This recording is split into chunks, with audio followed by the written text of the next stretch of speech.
Kalapatids, dumating na naman ang dalawang dagit natin. Ayan yung barako.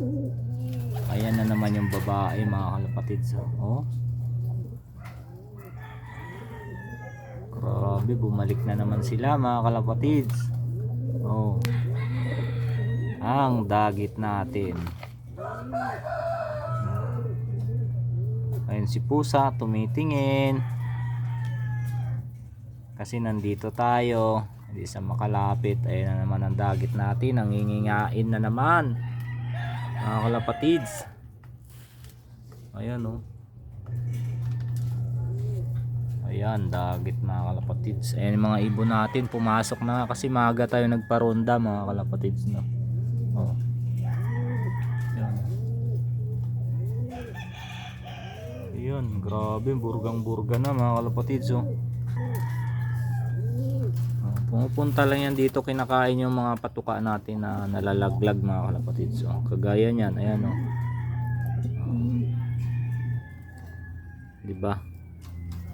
Ganun sila kalupit yung dagit dito, mga kalapatids. Pero hindi na natin hinuhuli yan.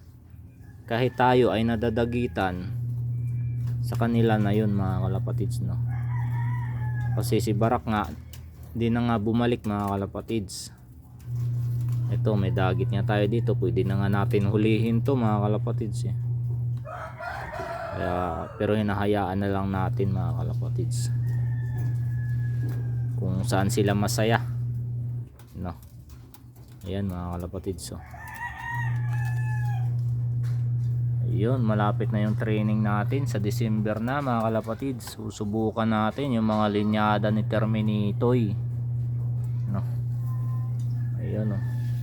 Saka susubukan natin ang linyada ni BOTC. Ay, hindi pa pala pwede yun, mga kalapatids, kasi nga papisa pa lang ngayon, mga kalapatids. Bali dito may panglaban naman tayo, mga 8, mga kalapatids.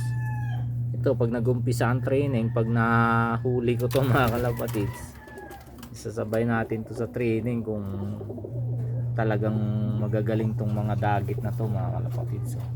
Lalong lalo na yan, mga kalapatids, yung tanda na nun, no?